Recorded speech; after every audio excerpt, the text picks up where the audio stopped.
Friends, welcome to yoga channel. நம்ம யோகா சேனலில் இன்றைக்கி என்ன ரெசிபி பார்க்க போகிறோம்னா, இன்றைக்கி வந்து தக்காளி தொக்கு ரெசிபி தான் பார்க்க போகிறோம். நிறைய சப்ஸ்கிரைபரு நேற்று வந்து ரசம் வீடியோ கேட்டிருந்தீங்க. அதனால் கண்டிப்பாக ரசம் வீடியோ நான் போட்டுட்டு நிறைய கமெண்ட்ஸ் கொடுத்துருந்தீங்க. அக்கா ரசம் நல்லா இருக்குது, அம்மா ரசம் நல்லா இருக்குதுன்னு செஞ்சு பார்த்துட்டு ஒருத்தவங்க கமெண்ட் பண்ணியிருந்தாங்க. சூப்பராக இருக்கா ரசம் நான் வச்சு பார்த்தேன், பிள்ளைங்க நல்லா இருக்குன்னு சொன்னாங்க. ரொம்ப நன்றி ஃப்ரெண்ட்ஸ். இன்றைக்கி வந்து தக்காளி தொக்கு செய்ய போகிறோம். வாங்க அது எப்படி செய்யலான்னு பார்த்துலாம். நம்ம வீடியோக்குள்ளே போகிறதுக்கு நம்ம சேனலை மறக்காமல் லைக் பண்ணுங்கள், ஷேர் பண்ணி கமெண்ட் பண்ணி சப்ஸ்கிரைப் பண்ணிக்கோங்க. அப்போ தான் நான் போடுற வீடியோ அப்பப்போ உங்களுக்கு நோட்டிஃபிகேஷன் ஆகும், நீங்கள் உடனுக்குடனே பார்க்க முடியும் ஃப்ரெண்ட்ஸ். இப்போ வாங்க நேராக போய் நம்ம தக்காளி தொக்கு எப்படி செஞ்சிடலான்னு பார்த்துடலாம். இங்கே சூப்பராக நான் வந்து 3/4 கிலோ தக்காளி எடுத்து வச்சுருக்கிறேன். நல்லா பழுத்த பழமாக, இந்த மாதிரி பழுத்த பழமாக நல்லா கழுவி வாஷ் பண்ணி எடுத்து வச்சுருக்கிறேன். இங்கே வந்து வெங்காயம் எல்லாமே கட் பண்ணி வச்சுருக்கிறேன். சின்ன வெங்காயம் கொஞ்சம், பெரிய வெங்காயம் கொஞ்சம், பூண்டு, கருவேப்பிலை, கொத்தமல்லி தழை, பச்சை மிளகா, இன்னும் 2 வர மிளகா மட்டும் சேர்க்கணும். இப்போ வந்து நம்ம அடுப்புக்கு பற்ற வச்சிடலாம். அடுப்பு காயிட்டு நம்ம தக்காளியை வந்து நல்லா கட் பண்ணி போட்டு, இந்த இதை வந்து ரவுண்ட் இருக்குது, இந்த வெள்ளையன் இருக்கிறத வந்து நம்ம எடுத்துகிட்டு கட் பண்ணணும்.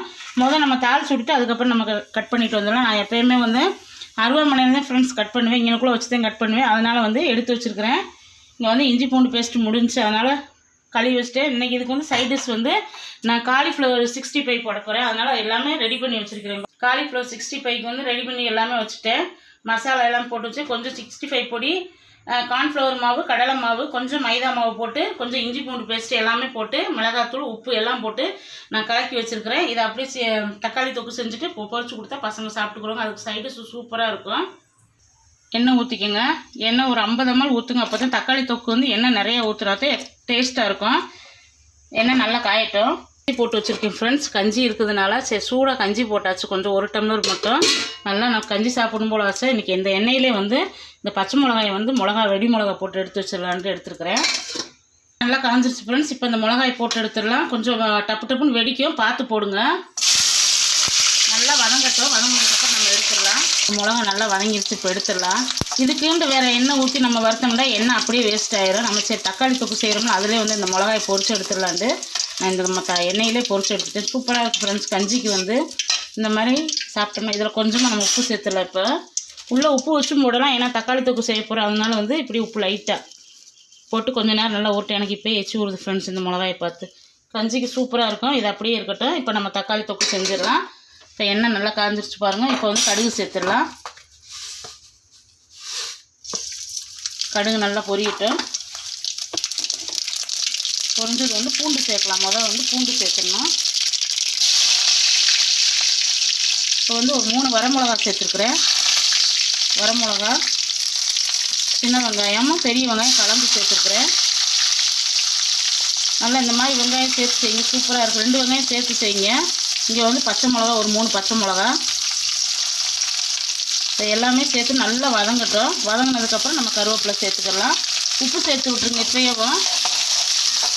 இந்த மாதிரி நல்லா வந்து எண்ணெய் நிறையா ஊற்றினாட்டு இந்த தக்காளி தொக்கு வந்து சூப்பராக இருக்கும். இது தக்காளி தொக்குன்னு சொல்லலாம், தக்காளி கூட்டுன்னு சொல்லலாம். நல்லா வெறும் சாதத்தோடு பிசைஞ்சு சாப்பிட சூப்பராக இருக்கும். உப்பு சேர்த்துடலாம். உப்பு போட்டு நல்லா வதங்கட்டும், எண்ணெயிலே வதங்கட்டும். இந்த மாதிரி வதங்கிடணும். இந்த மாதிரி வதங்கினதுக்கப்புறம் தான் நம்ம அடுத்தது சேர்க்கணும். தக்காளி தொக்குக்கு வந்து எல்லாம் நல்லா வதங்கிடணும்.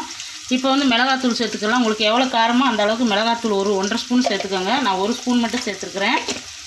காரம் நல்லா சூப்பராக இருந்தால் நல்லாயிருக்கும். இந்த தக்காளி தொக்கு கொஞ்சமாக மஞ்சள் தூள் சேர்த்துடலாம். இப்போ வந்து நம்ம கருவேப்பிலை சேர்த்து விட்டுறலாம்.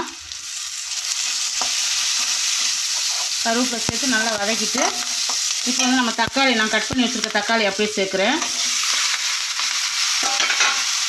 நம்ம அடுத்து வந்து இதில் எதுவுமே சேர்க்க போகிறது கிடையாது, மல்லித்தலை மட்டும்தான் சேர்க்க போகிறோம். நல்லா வதக்கிடணும். தக்காளி வந்து தண்ணி ஊற்றிடக்கூடாது, நல்லா பேஸ்ட் மாதிரி இந்த எண்ணெயிலே வதக்கிடணும். நல்லா மூடி வச்சு திறந்து அப்படி கிளறி நல்லா மசிச்சு விடுங்க. தக்காளி தொக்கு சூப்பராக ரெடி ஆயிரும். இப்போ நான் மூடி வச்சுறேன், நல்லா வேகட்டும். வாங்க ஃப்ரெண்ட்ஸ், இப்போ வந்து நம்ம தக்காளி தொக்கு எப்படி இருக்குன்னு பார்த்துடலாம். இப்போ நல்லா எடுத்து இப்படி நல்லா கிளறி விடணும். நல்லா வேகுது பாருங்க. வெந்ததுக்கப்புறம் நல்லா மசிச்சு விட்ருங்க.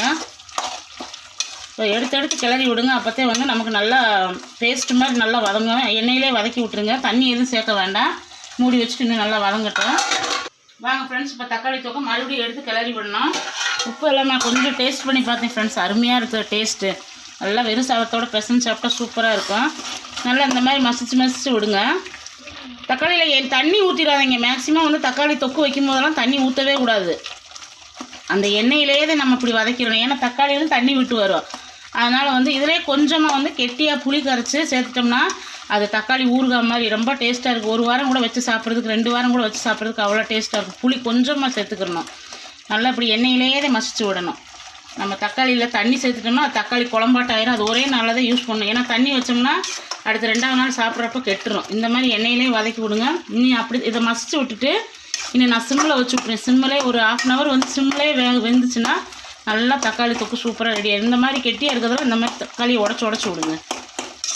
இப்படி எடுத்து விட்டு நல்லா கிளறி கொடுங்க. இப்போ வந்து மல்லித்தலை சேர்த்துருங்க. இந்த மல்லித்தலை இப்படி சேர்த்துட்டோம்னா இந்த மல்லித்தலையும் நல்லா அந்த ஃப்ளேவர் அப்படியே இறங்கிடும் தக்காளி கூட. நல்லா இன்னும் வந்து சிம்மிலே வச்சு விட்டுறலாம். சிம்மில் வச்சு விட்டு எடுத்து கிளறி விடுங்க. மூடி வச்சிடலாம். இங்கே வாங்க ஃப்ரெண்ட்ஸ், இப்போ சூப்பராக தக்காளி தொக்கு ரெடி ஆகிடுச்சு வருங்க. நல்லா சிம்மில் விட்டு நல்லா 15 நிமிஷம் நல்லா வேக விட்டேன். மசி பெருசு இல்லாமல் எல்லாமே நல்லா மசிச்சு எப்படி வேக வச்சுருக்கேன் பாருங்கள்.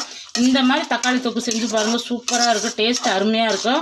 அவ்வளோதான் ஃப்ரெண்ட்ஸ், தக்காளி தொக்கு நமக்கு சூப்பராக ரெடி ஆகிடுச்சு. அந்த பக்கம் வந்து இது காலிஃப்ளவர் 65க்கு வந்து ரெடி பண்ணி வச்சுருக்கிறேன். இன்னும் போட்டு பொரிச்சு எடுக்கணும். அவ்வளோதான் ஃப்ரெண்ட்ஸ், தக்காளி தொக்கு சூப்பராக ரெடி ஆகிடுச்சு.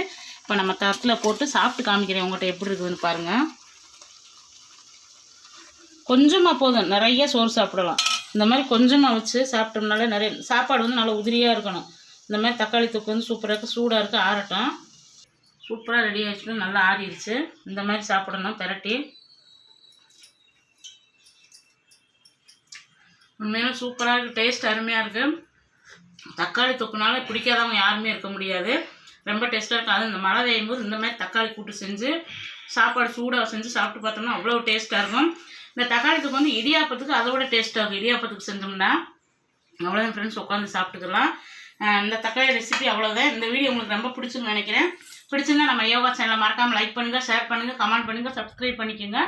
அப்போ தான் நான் போடுற வீடியோ அப்பப்போ உங்களுக்கு நோட்டிஃபிகேஷனாக வரும். நீங்கள் உடனே பார்க்க முடியும் ஃப்ரெண்ட்ஸ். ஒரு சப்ஸ்கிரைபருக்கு வந்து நேற்று பிறந்தநாள் சொல்லியிருந்தாங்க. கார்த்திகாவுக்கு பிறந்தநாள் வாழ்த்துக்கள் சொல்ல முடியத்தாங்க. அதனால் பெரிய வீடியோவிலேயே உங்களுக்கு பிறந்தநாள் வாழ்த்துக்கள் நேற்று பிறந்தநாள் கொண்டாடினதுக்கு. அப்புறம் ஒரு சப்ஸ்கிரைபர் கேட்டிருந்தீங்க, அக்கா கரம் மசாலா எனக்கு கிடைக்குமான்னு கேட்டிருந்துருக்கீங்க. கண்டிப்பாக உங்களுக்கு கரம் மசாலா நான் செஞ்சு காட்டுறேன் ஃப்ரெண்ட்ஸ். அது மாதிரி செஞ்சு நான் சேல்ஸ் பண்ணும்போது உங்களுக்கு கண்டிப்பாக வந்து உங்கள் அட்ரஸில் எழுதி வச்சுருக்கிறேன். கண்டிப்பாக உங்களுக்கு அனுப்பி விடுவேன். நிறைய சப்ஸ்கிரைபர் திருச்சியிலேருந்து கேட்டிருக்கீங்க, அக்கா கரம் மசாலா எங்களுக்கு கிடைக்குமான்னு. கண்டிப்பாக அனுப்பி விடுவேன் ஃப்ரெண்ட்ஸ் உங்களுக்கு. நாளைக்கு வேறு ஒரு வீடியோவில் பார்க்கலாம் ஃப்ரெண்ட்ஸ். Bye friends, thank you.